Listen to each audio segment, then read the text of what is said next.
Wow, have we got a packed video for you today, everyone. We are almost into the final week of the January transfer window, so we're going to let you know what you can expect to see from Celtic over the next week or so. We've also got plenty of stuff to round up from the weekend, victory over Morton in the Scottish Cup. We have audio, really interesting audio, if I do say so myself, from Ange Postecoglou and David Turnbull. We have Juranovic goodbyes and final memories, and a wee bit of patter as well.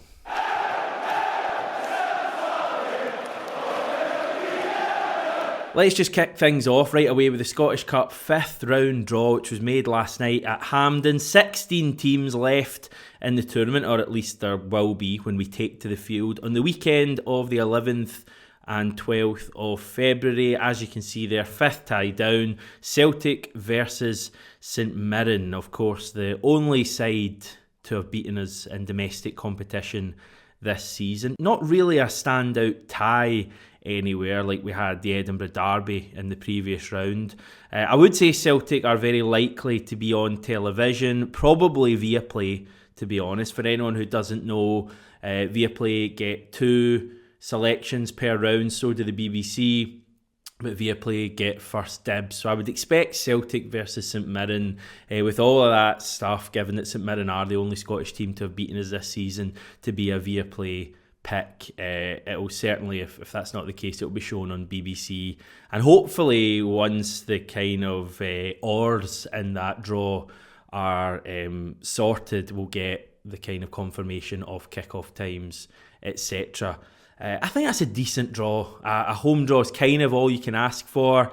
And from a selfish point of view, given that I'm going to be in America for the game, and we'll have plenty of video stuff going out, don't worry. I'm kind of glad it's not a major game at Celtic Park. I really couldn't have taken it if it was Rangers, for example. So St Mirren does the business. A tough-ish match, but let's face it, we did beat them 4-0 at Celtic Park a matter of days ago. So that kind of gives you an idea of the kind of fixture it is for us, and how much of a good chance we have to at least get through to the quarter-final. We put our name in the hat on Saturday by beating, funnily enough, St Mirren's rivals, Greenock Morton, 5-0 at Celtic Park. It's now 13 goals we've scored in our last 4 games. You may also notice that we have 4 clean sheets in a row. Now, I know Ange doesn't pay a lot of attention to clean sheets, but I think it is encouraging that the defence seems to be doing so well, especially when we've had a number of kind of fresh players coming in there.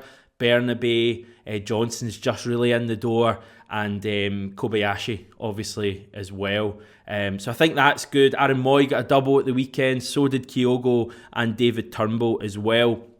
I actually spoke to David Turnbull after the game. He was the player that Celtic put up, as well as Ange Postecoglou. We'll hear from Turnbull in about 7 or 8 minutes. First up, we're going to do the Ange stuff. As always, it is just audio. Celtic don't allow us to film this, if you're ever wondering why you only get audio. By the way, Ange, if you are indeed watching, I can only apologise for the image that I've used of you, that you're all just about to see. Ange is making what I can only describe as the face you make when you remember you've left the oven on. Ange, can you just give us an update on Juranovic? Do you want to talk about the game? No interest. We just scored 5 goals in a cup game, advanced to the next round. Let's discuss the game and then leave your fun stuff till later. Thank you. I thought it was a decent hit out.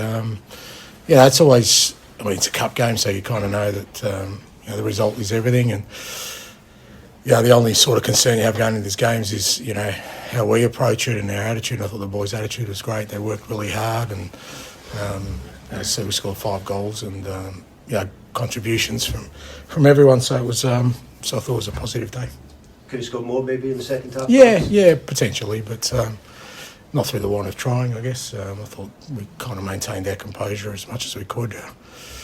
To be fair, our pitch isn't in great nick at the moment, which is not helping things a little bit. But aside from that, I thought, like I said, you can always go in these games with a little bit of trepidation about, how the boys will react to it. But I thought they handled it well.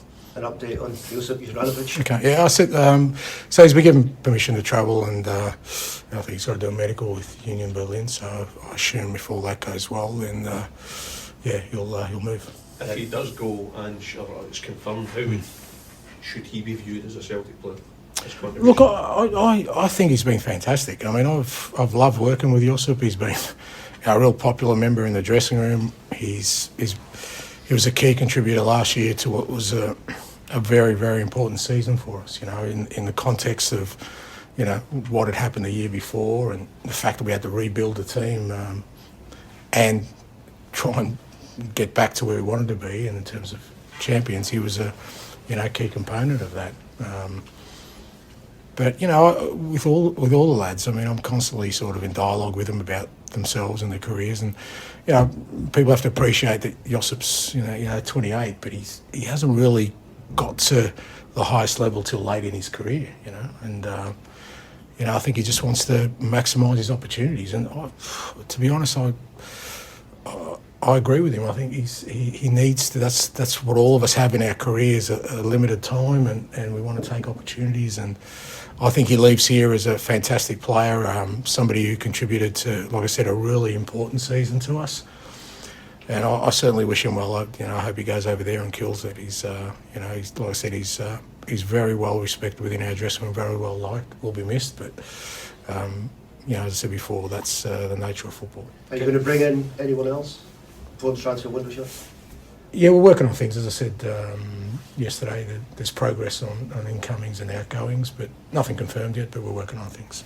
Was you thinking on leaving out Yakimakis? Was that? Yeah, I mean, he had that little niggle. He trained yesterday, but it's fair to say there's a fair bit going on with him in the background as well. And, my view is that it's not just about the physical, but it's about the mental too. And I had a good chat to him. And, I think, until he's sort of, there's some clarity about sort of what's happening with him, I think, as well as the physical stuff, I just thought it was better off to leave him out today. Given that we signed Alistair Johnson at the start of the month, is that the kind of perfect idea of the transfer strategy you're going for? Yeah, if Alistair, outperforms, what Josip did. He set a high bar, but it's not just Alistair. It's I think the world of Anthony Ralston. He's still a young man. He's unfortunately been injured lately, but he's another one.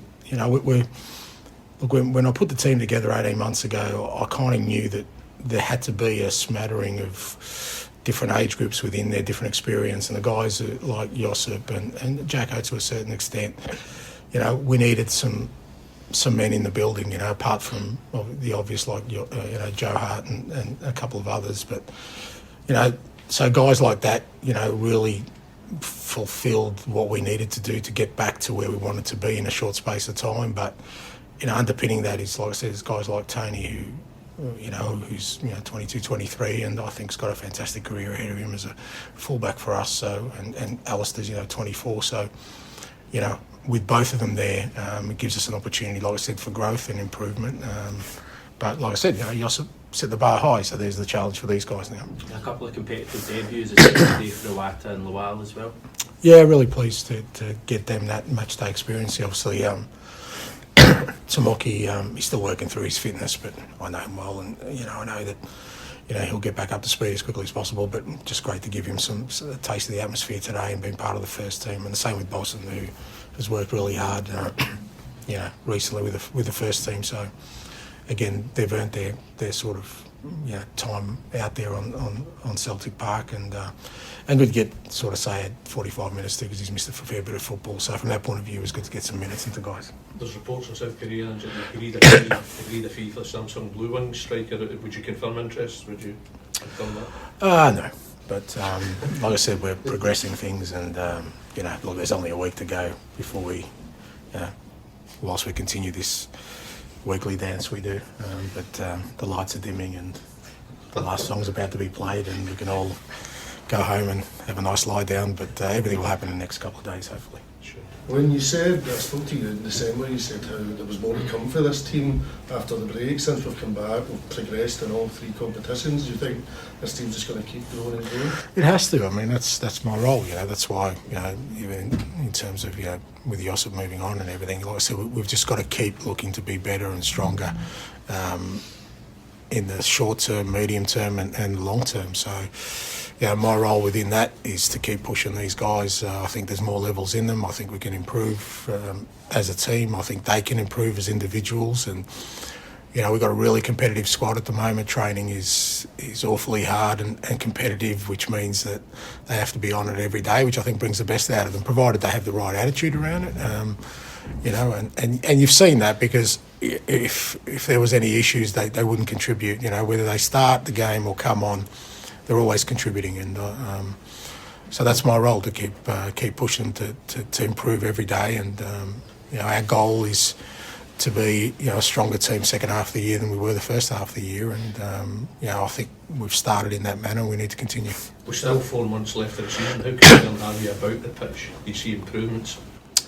Yeah, look, it's not great. Like I said, I understand there's the weather's been a challenge around the place, but at the same time, on our home pitch, we've got certain advantages. One is the crowd and the atmosphere, and the other thing I think is it's a big pitch, and when it's it suits our game when it's in good condition. If it's not, it just makes things a little bit of a struggle for us. So it's not ideal. I know we're kind of looking to address it, so hopefully we do that.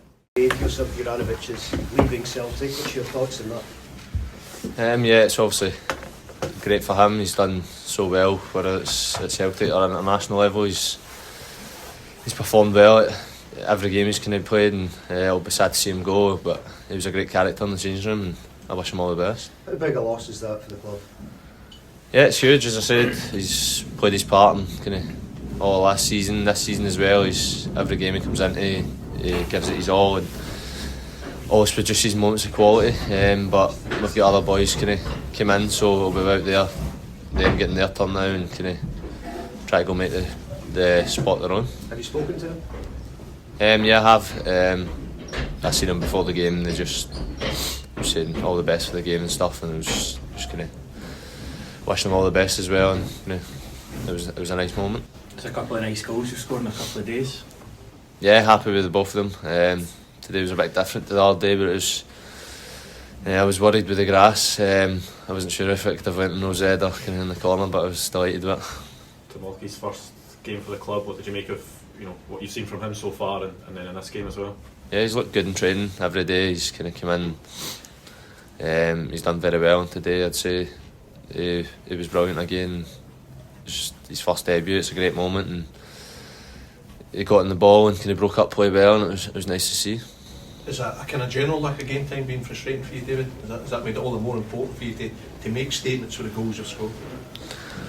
I think it's tough for anybody, not playing as much as you like, but you just need to go in there and when you get your chance, try to take it with both hands, and that's all I do. Go into training every day, train as hard as I can, and kind of when it comes to the games, just do as best I can.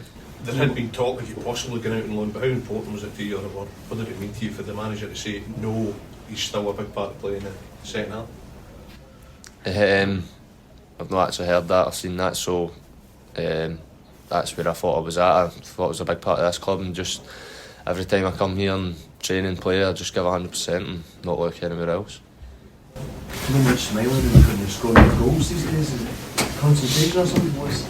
What's the expression on your face? We were 4-0 up the other night, and I was happy with the goal obviously, but it was a bit cold for that.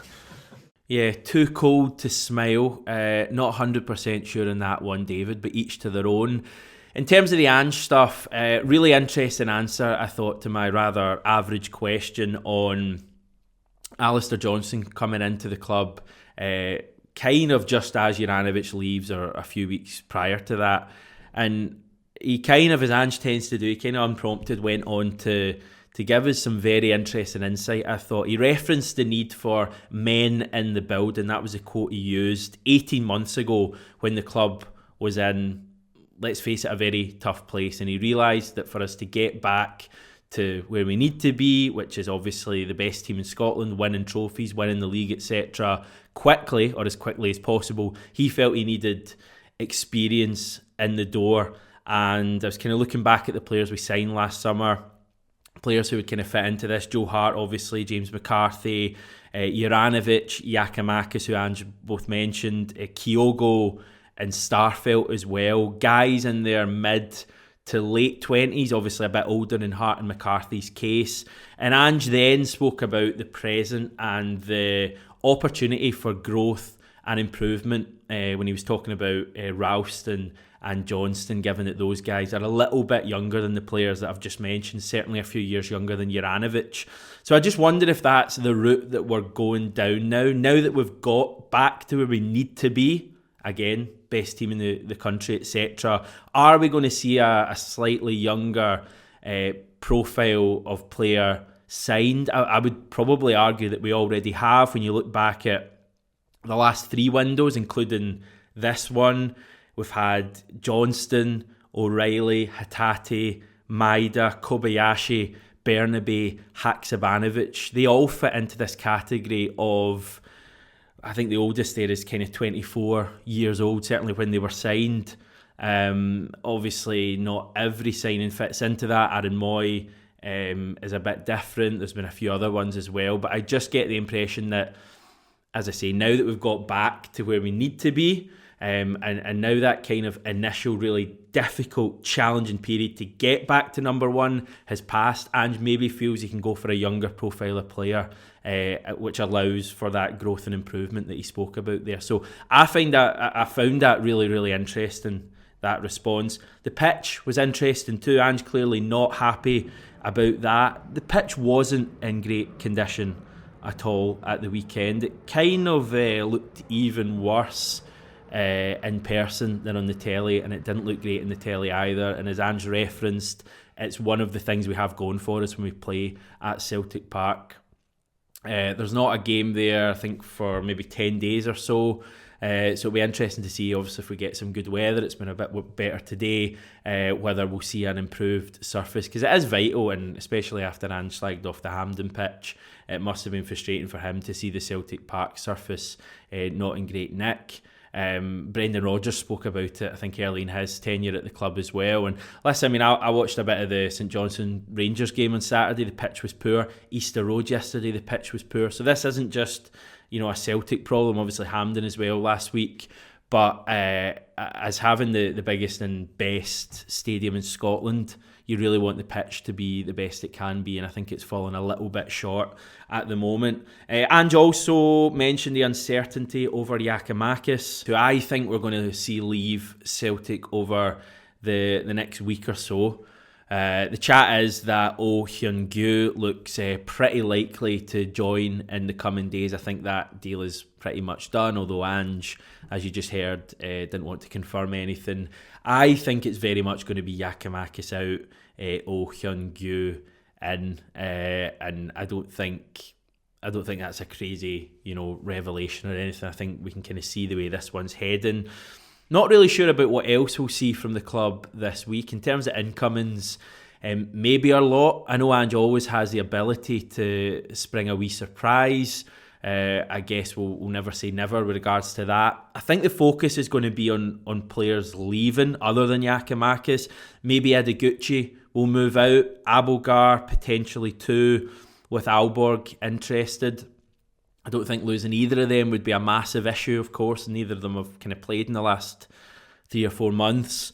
Also chat about Moritz Jens potentially leaving. Anthony Joseph recently tweeted Celtic defender Moritz Jens could leave the club in this window. The 23-year-old, who's on a season-long loan from Lorient, is understood to be exploring his options. A number of clubs in Germany are interested in Jens. Did you hear that wee Lorient there? That was just perfect, as they would say in France. Again, he's not been a bad player at all, Jens. I think there's been far worse centre-backs to have played for Celtic in the last 5-10 years. I think he's been fine, and probably in previous regimes he would have been signed. The very fact that he has been fine would have been enough for him to sign. But I just think under Ange, Ange has kind of raised the standards of supporters' expectations of players, which is kind of crazy when you think about it now. Like, fans now talk about players like Jens, who again has been fine. I mean, in the Champions League, Jens was all right. He wasn't a liability in the Champions League. and yet we still kind of think we can do a bit better. If we're wanting to go where the team, where Ange wants to take the team, we can probably do better. And I think with Kobayashi coming in and looking pretty decent so far, albeit in kind of lesser games where he's not had a lot of defending to do, I think, not too many people would be too gutted about Jens moving on this window as well. Obviously he's only on loan, so there's no real transfer fee to be received or anything like that. But yeah, that's kind of where we're at. It's going to be an interesting week, and we'll be with you kind of every step of the way, just letting you know what's going on. But I do just want to finish today's video by speaking about Josip Juranovic for one final time. And don't stick that image behind me. This is already difficult enough. I don't need the heartstrings being tugged at. Juranovic is no longer a Celtic player. Yesterday, Bundesliga high flyers Union Berlin announced him as their new signing. They're actually currently third in the Bundesliga. They're only 5 points off of Bayern Munich, so they're kind of in a title race alongside the likes of Frankfurt and Freiburg. So when you kind of factor it like that, I mean, if he'd signed for Bayer Leverkusen, for example, like Frimpong, people would probably be looking at it a little bit differently. But Union Berlin are a good side, and I think they were leading the Bundesliga quite early on in the season. I don't think they're going to win the league, but they could well be a Champions League team next year. We might see Juranovic back at Celtic Park, although I'm now thinking we'd both be pot 4 seeds, so probably quite unlikely. Just scratch that last little bit off. But yeah, I mean, it's a good move for him to an extent. He's obviously going to a much smaller club, but the Bundesliga is a good league full of big atmospheres, and I really hope he does well. There is quite a large collection of former Celtic right-backs now playing in the Bundesliga. You may have noticed this. John Joe Kenny, who we'd all rather forget, to be honest, no offence John Joe, he's actually out in Berlin as well, but with Union's rivals Hertha. I believe there's a derby coming up there as well, so we'll get Kenny versus Juranovic in a couple of weeks. Sedianko is at Bochum. They've actually got Christian Gamboa as well, so not one but two former Celtic right-backs in their books, while of course the aforementioned Jeremy Frimpong is at Leverkusen, and Juranovic now as well at Union Berlin. So Germany seems to be the location to go if you're a former Celtic right-back of kind of varying degrees of popularity. Right, I've been putting this off. Juranovic did take to Instagram last night to say his final farewell to the Celtic support. This is not going to be easy. What can I say? What a memorable 18 months. My family and I will always remember every part of that journey. Thank you for making this a special time for us, sharing the dressing room with so many amazing teammates in this short period of time was an unforgettable experience. It was my pleasure working with manager, coaches and staff members. Big thanks to the fans. Each and every one of you made me feel special. Fireball will always be close to my heart. Glasgow will always be green and white. Once a Celt, always a Celt. Plenty of former Celts in the replies as well. We had Joe Hart, Carol Starfelt, Dyson Maida, Nir Beaton, Rayo Hatate, Albion Ayeti and many more. My final thoughts on Juranovic is that he was a fine Celtic player who I will remember as being an important part of one of my favourite Celtic teams ever, and being a huge part of us getting back to being the best in Scotland and winning the league last year. I think he had some great games, mostly good games, some great ones, some poorer ones as well. I thought in Europe this year, he struggled a bit at times, but I don't think you can doubt him as a player. You only had to look at the World Cup in that one game. He had a great tournament overall, but particularly that quarter-final against Brazil when he was outstanding, and you only have to look at that game to realise what a good player he is. I wish him all the best in the future. I hope he kills it in Germany, as Ange says, and I hope we see him back at Celtic Park one day. in some capacity, even if it's just to do the Paradise Windfall draw, or even to collect a medal at the end of the season. I think that would be really nice as well. But in terms of Celtic, I think we have a couple of really good right-backs at the club, Alistair Johnson and Anthony Ralston as well, who both have a lot of improvement in them.